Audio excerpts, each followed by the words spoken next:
Saudações a todos, vamos reiniciar nosso curso dedicado a estudar mecânica quântica não relativística, mecânica quântica em regime não relativístico.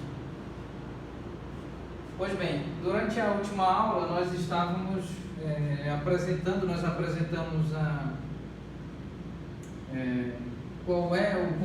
quais são os resultados obtidos em laboratório, né, a partir de um tratamento matemático, analítico da física clássica de partículas, em outras palavras, da teoria de espalhamento clássico, em regime clássico, né, fazendo uso, obviamente, de partículas consideradas clássicas, e como que é observado experimentalmente em laboratório o comportamento da distribuição do espalhamento de feixes de partículas clássicas que são submetidos a espalhamentos nas fendas 1 e 2. Então nós temos um anteparo aqui no eixo Z, aqui expresso. Então nós temos o comportamento geral, né, da superposição dos dois, da distribuição dos dois espalhamentos. Então nós temos aqui em linha verde esse comportamento obtido em laboratório. Por outro lado, se nós considerarmos o espalhamento de elétrons de partículas quânticas, especialmente o compartilhamento de elétrons, o espalhamento de feixe de elétrons, aqui passando por duas fendas, fenda 1 e fenda 2, então nós temos no eixo Z o comportamento observado em laboratório, que é exatamente este comportamento. E este comportamento da distribuição dos elétrons é completamente similar, né, a esse espalhamento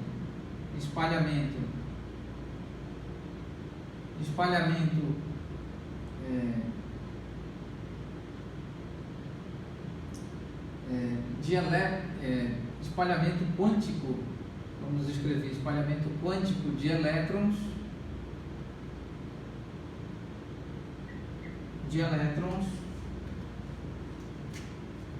é similar ao espalhamento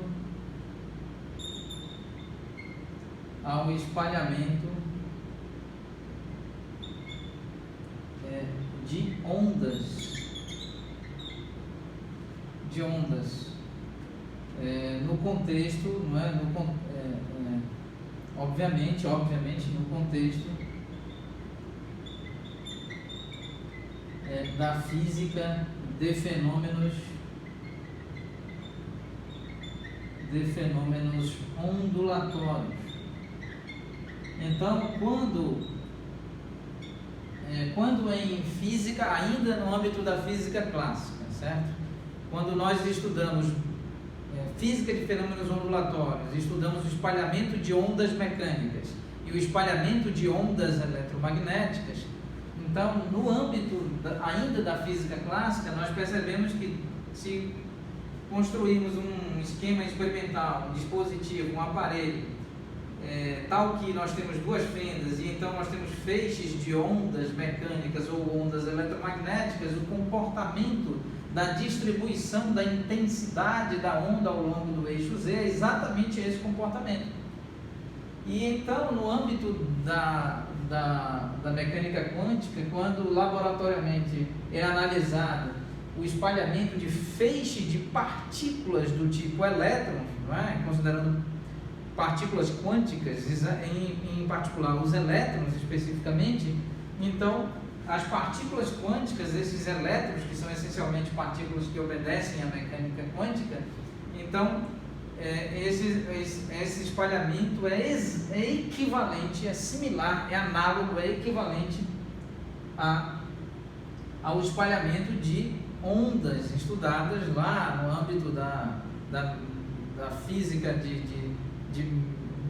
de ondas mecânicas, na física de ondas eletromagnéticas.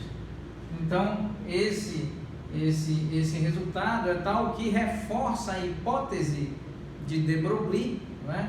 Na qual de Broglie apresenta de forma ousada uma associação entre formalismo ondulatório e formalismo de partículas, ali escrevendo o momento linear da partícula quântica como igual, expresso como igual ao vetor de onda associado à função de onda quântica que designa então, por exemplo, um elétron, e cujo fator de acoplamento entre esses dois formalismos, representados de um lado o vetor de onda representando a física de fenômenos ondulatórios, de outro lado o momento linear da partícula quântica representando a física de partículas, a física de fenômenos corpusculares. Então esse acoplamento ocorre, né, e é representado algebricamente, né, na teoria como pela constante de Planck dividido por 2π, em que alguns livros denominam como H cortado, ou seja, constante de Planck dividido por 2π. Então,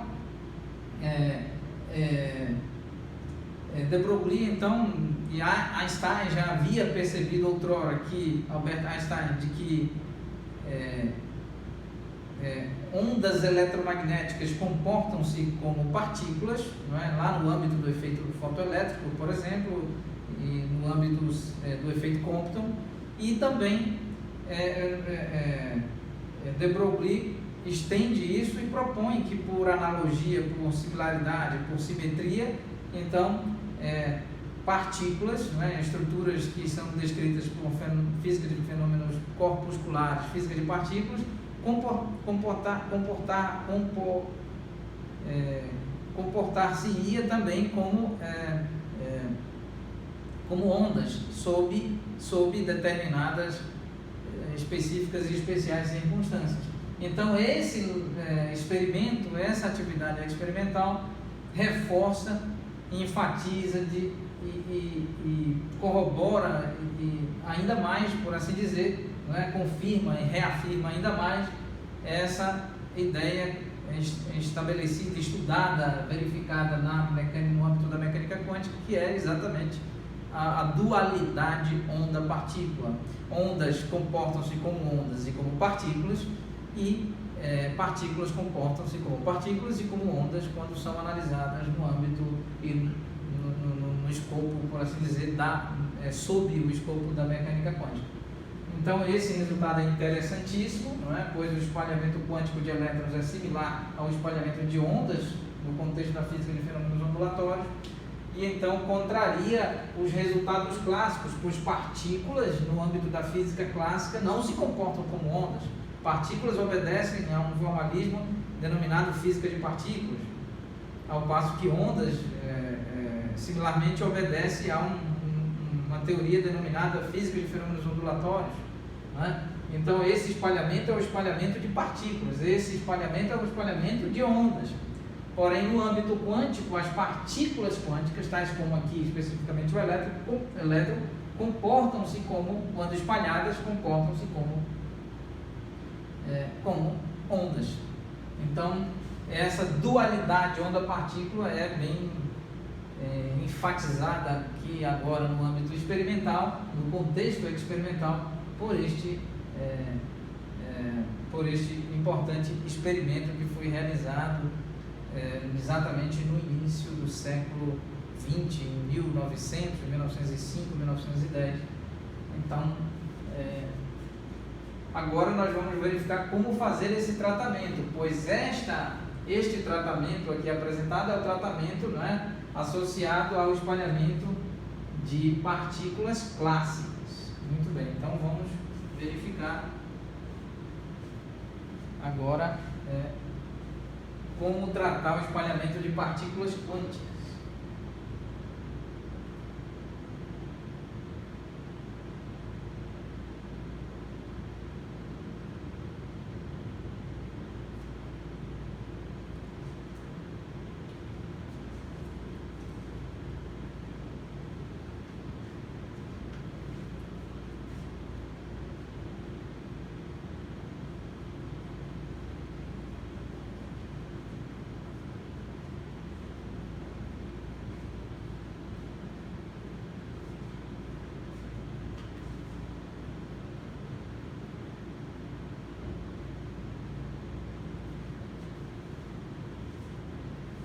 Então agora nós vamos admitir que a superposição, vamos escolher uma função de onda agora no âmbito quântico, a superposição do feixe 2, do feixe de elétrons número 2 e do feixe de elétrons número 1, essa superposição, vamos escolher aqui, nós escolhemos o eixo Z, então o eixo Z, T, é equivalente a somar a função de onda que descreve o espalhamento do feixe de elétrons que atravessa a fenda número 1, mais a função de onda que descreve o espalhamento do feixe de elétrons que atravessa a fenda número 2. E essa função de onda depende da coordenada Z, espacial Z, e da coordenada temporal do parâmetro de evolução temporal T, conforme a relatividade de Galileu, pois esta mecânica quântica que nós estamos estudando é a mecânica quântica no regime da relatividade, em regime de relatividade de Galileu, e não, certamente não vinculado à relatividade de Einstein. Por isso ela é denominada por mecânica quântica não relativística. E evidentemente, se é denominada não relativística, é se referindo ao fato de que ela é não vinculada à relatividade de Einstein. Muito bem.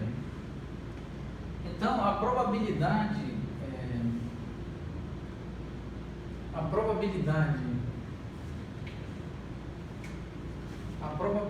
associada a essa superposição do espalhamento gerado pela fenda 1 e espalhamento gerado pela fenda 2, essa probabilidade é igual à função de onda 1, 2, Z de T, módulo elevado a expoente 2.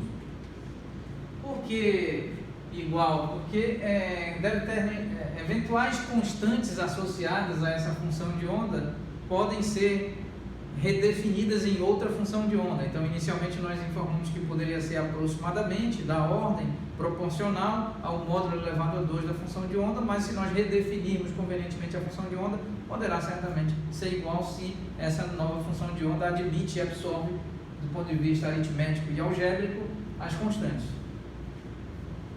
Então, aqui, agora nós vamos escrever como nós podemos escrever uma função de onda, por exemplo, essa função de onda de Z e T, nós vamos escrevê-la como módulo da função de onda em Z e T, módulo, multiplicado pela exponencial de I, número complexo, imaginário I, Φ1 de Z e T. Muito bem, onde I, vamos escrever Φ2, similarmente, aqui módulo de Φ2, exponencial de I, Φ2, Z. Obedecendo, nós estamos inspirados, por assim dizer, na física clássica de fenômenos ondulatórios para escrever funções de onda, seja para analisar ondas mecânicas ou mesmo para analisar ondas eletromagnéticas. Mais uma vez, é importante ressaltar e reiterar o fato de que nós estaremos estudando ondas eletromagnéticas no nosso curso intitulado Eletricidade e Magnetismo, a nossa playlist dedicada a estudar eletromagnetismo clássico. Nós estaremos sim estudando oportunamente ondas eletromagnéticas, então nós retomaremos esse formalismo de funções de onda, e também estaremos estudando ondas mecânicas, e então estaremos sim estudando ondas mecânicas e ondas eletromagnéticas em outros cursos, que serão gradativamente exibidos de forma introdutória no nosso canal, intitulado Professor Damião Meira, Instituto Federal do Pará, campus de Santarém, canal este sediado e hospedado na plataforma do YouTube. Muito bem. Então, agora, nós sabemos que esse número I é igual a menos 1 elevado a 1 sobre 2, ou seja, isso é raiz quadrada de menos 1, de modo que I elevado a expoente 2 é igual a menos 1. Esse é o número complexo, é um número complexo imaginário fundamental, certo? Então, agora,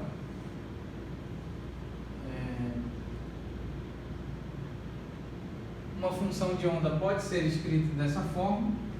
Isso nós aprendemos, inclusive, nós estamos estudando esse tratamento em espaço matemático complexo em uma outra playlist dedicada a estudar a álgebra e análise em espaço complexo. Eu solicito e recomendo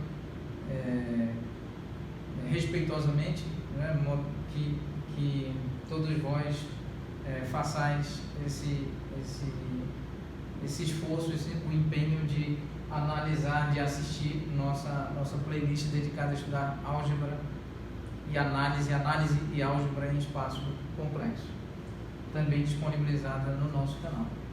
Muito bem,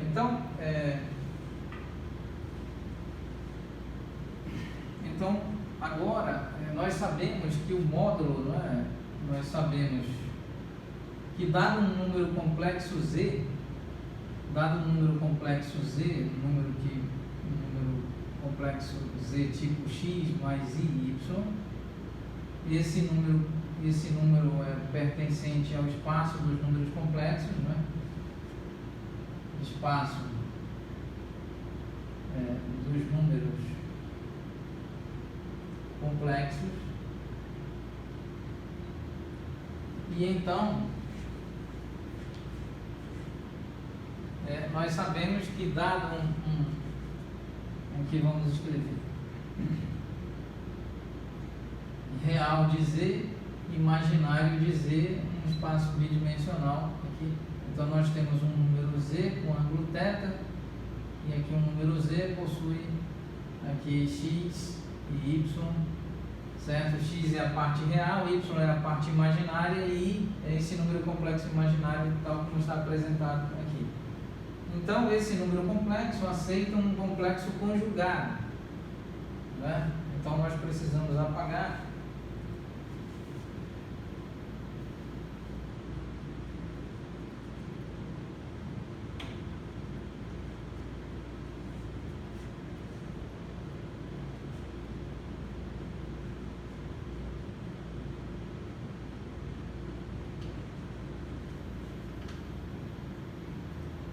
esse número complexo. Nós temos aqui o Z asterístico, que é exatamente x menos y. Esse Z asterístico é o complexo conjugado de Z.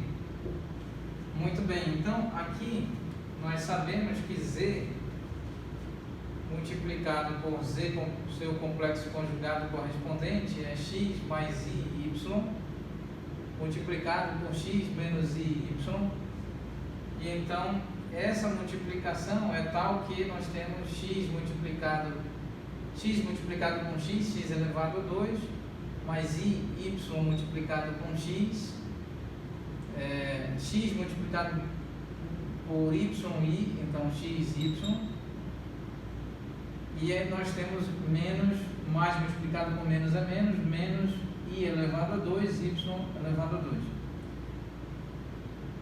Nós sabemos que xy é igual a yx, ou seja, para o espaço dos reais existe a comutatividade, uma vez que x pertence aos reais e y pertence aos reais.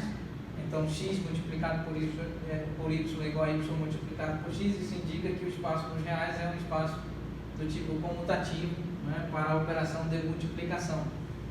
Então nós temos z multiplicado por z complexo conjugado, isso é igual a x elevado a 2. Esse termo é igual a esse, então nós temos mais iyx menos iyx menos i elevado a 2 é igual a menos 1, então nós temos aqui menos 1 e y elevado a 2. Como resultado, z multiplicado pelo seu complexo conjugado é igual a x elevado a 2 mais y elevado a 2, uma vez que menos 1 multiplicado por menos 1 é igual a mais 1.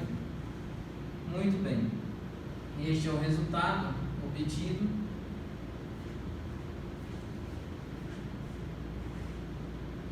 E agora nós sabemos que, vamos continuar aqui a revisão. Então nós sabemos que nós temos esse ângulo θ e nós temos então um triângulo retângulo aqui. Então nós temos ângulo θ, nós temos x, nós temos y, nós temos módulo do número complexo z. Então nós podemos escrever, usando o teorema de Pitágoras, módulo do número complexo z elevado a 2 igual a x elevado a 2 mais y elevado a 2. E também podemos escrever, e agora nós vamos analisar o tempo. Vamos encerrar a aula neste ponto, em virtude das limitações da nossa máquina que realiza a gravação, e retomaremos durante a próxima aula. Agradecemos a atenção de todos vós. Muito obrigado.